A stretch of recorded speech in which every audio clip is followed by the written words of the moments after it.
For decades, the suburbs of California were haunted by a shadow.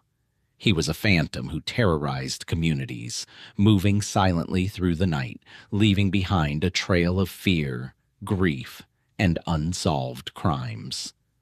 He went by many names: the East Area Rapist, the original Night Stalker, and eventually the Golden State Killer.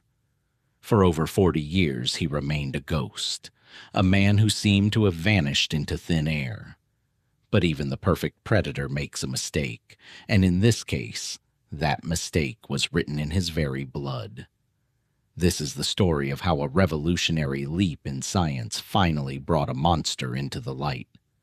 Between 1974 and 1986, the Golden State Killer was responsible for at least 13 murders, more than 50 rapes, and over 100 burglaries. His methods were chillingly calculated. He didn't just strike, he studied. He spent days, sometimes weeks, watching his targets. He learned their schedules, their habits, and the layout of their homes. When he attacked, he was masked. He used silence as a weapon, whispering threats, and often binding his victims with shoelaces he brought with him. He was meticulous, never leaving fingerprints or traditional evidence that could be traced back to him. The police were constantly one step behind. They had DNA, they had fingerprints, and they had witness accounts, but they had no name. The technology of the 70s and 80s simply couldn't bridge the gap. As the years turned into decades, the case went cold, but the victims never forgot. For years, investigators hit a wall. In the early 2000s, with the advent of DNA profiling, the police were able to link the various crimes across California, from Sacramento to Southern California, to a single perpetrator. This realization was both a breakthrough and a nightmare. They had the killer's genetic blueprint, but it didn't match anyone in the criminal databases. The investigators were stuck. They began to wonder if the killer was dead, or if he had simply stopped. The frustration grew as hundreds of leads went nowhere. But in 2017, a team of dedicated detectives led by Paul Holes decided to try something entirely new: investigative genetic genealogy. It was a gamble that had never been used for a case this massive. Instead of trying to find the killer directly, the team took the DNA profile found at the crime scenes and uploaded it to a public, open-source genealogy website. The same kind of sites people use to find long-lost cousins or build their family trees.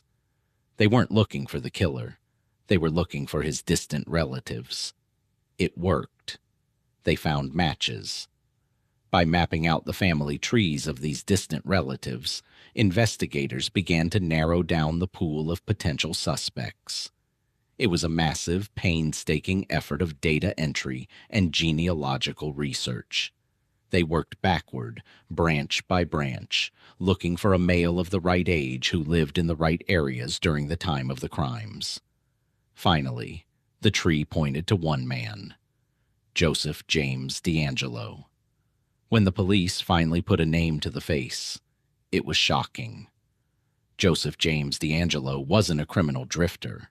He was a 72-year-old former police officer. He was a veteran, a father, and a grandfather who had been living a quiet suburban life in Citrus Heights. In April 2018, police parked outside his home. When DeAngelo walked out to his car, they took him into custody. He didn't fight. He didn't scream. When he was later interrogated, he reportedly talked to his inner walls, even mentioning a figure he called Jerry, almost as if he were trying to dissociate from the monster he had been.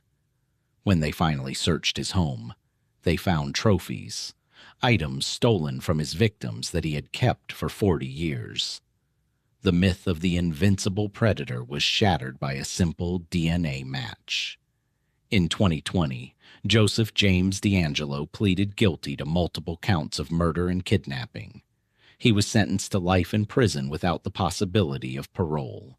For the survivors and the families of the victims, it was a moment of closure that many thought they would never see. The case of the Golden State Killer changed forensic science forever.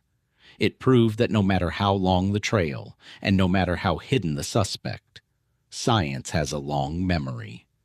It was a victory for the victims, a testament to the persistence of law enforcement, and a cold reminder that the truth, even when it takes 40 years, has a way of catching up to those who try to bury it. Thanks for watching. If you found this case as chilling as we did, make sure to like the video and subscribe for more deep dives into the world's most complex mysteries. Stay safe, and we'll see you in the next one.